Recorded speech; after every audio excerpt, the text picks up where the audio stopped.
the strength of our deeds. We have all these a'mal, we have all this knowledge.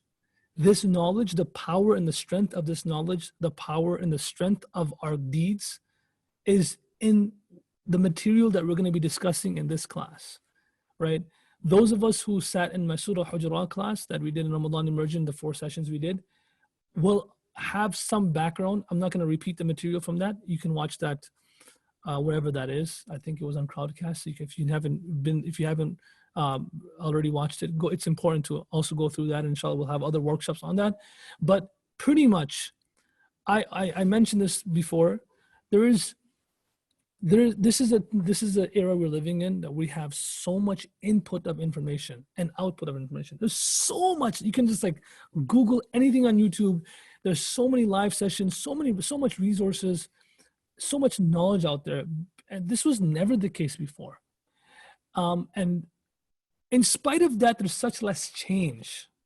There's such less movement towards good. There's such less, how are they going hand in hand?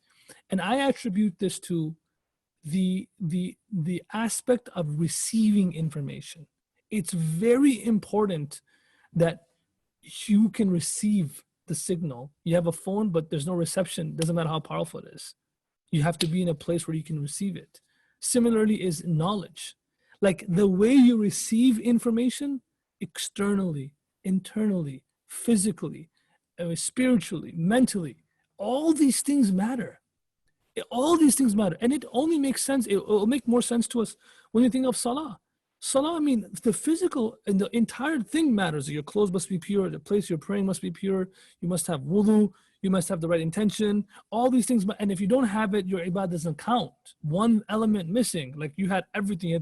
You bought clothes from, Somerset Mall. And, I don't know why I keep mentioning the mall. And you prayed in the purest, the carpet was shampooed right now, the pure place, and you had intention, but you forgot to do wudu. One thing, the strength of that deed is gone. You have to actually pray again. It doesn't matter now.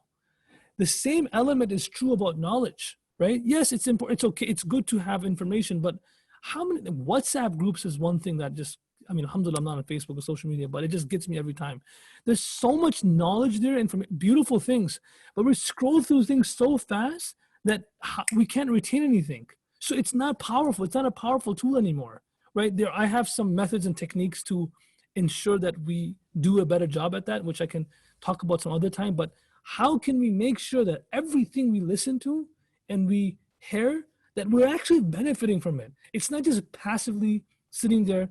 And these things are outlined in Quran and Hadith and through the actions of the Salaf al-Salihin. There are books and books written about this topic, which for some reason is not taught much anymore. For some reason is not discussed much anymore. And hopefully Miftaah can change this. And I've been pushing for this for a long time. And I believe this to be very important. I've studied knowledge for, alhamdulillah, since I was 9 years old. I went to school, became Hafiz, and I'm only like 15 now, but nonetheless, it was the last 5-6 years. So for a long time, I've been studying, whatever, alhamdulillah, bless me. I've seen students of knowledge that were not talented, didn't have good memory, were really poor, came from like very difficult backgrounds, but had this element of receiving information correctly, the adab, the etiquettes of a seeker, the etiquettes of a student. They had they had a PhD in this, and they probably had grade 1 level at everything else, but they had a PhD in this. These people excelled far more than the people who had sharp memories, beautiful clothes, had everything they needed. Things were easy for them, put it that way. Things were easy for them. But they did not, they probably, possessed like grade 5 level when it comes to this knowledge. Those people, mashallah, they're doing something, but not at that level of those people. I know someone in my class, my classmate, who became Hafiz in 6 years. Even after becoming Hafiz, his memory was so weak, he can never do more than like 4 rakats tarawih in his entire life. It's so difficult for him to retain it. Okay. He's not a good speaker. He can't speak that well. He doesn't have the best knowledge. He's my class. Anytime he needs something, he'll just text us in our group and we'll just respond. But man, did this man have adab. all my adab, pretty much, I have a few people in my life that if you ask me, okay, where did you learn these etiquettes from? I'll have like few personalities, and he's one of them. This man's adab was unbelievable. His pursuit of knowledge and the aspect of, just how to receive information, even though he didn't sometimes understand anything, was so beautiful. Because of this, I attribute his acceptance and his work. Because of this person, more than 100 students have become hafiz on his hands. Hafiz. Some of his students have become alim.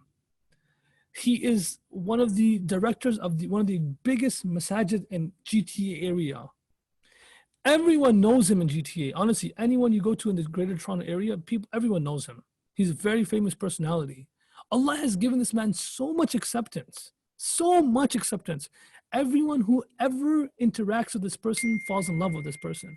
How does this happen, right? Like, it's just like, I attribute this to that. And there's many people on the other side of the spectrum too.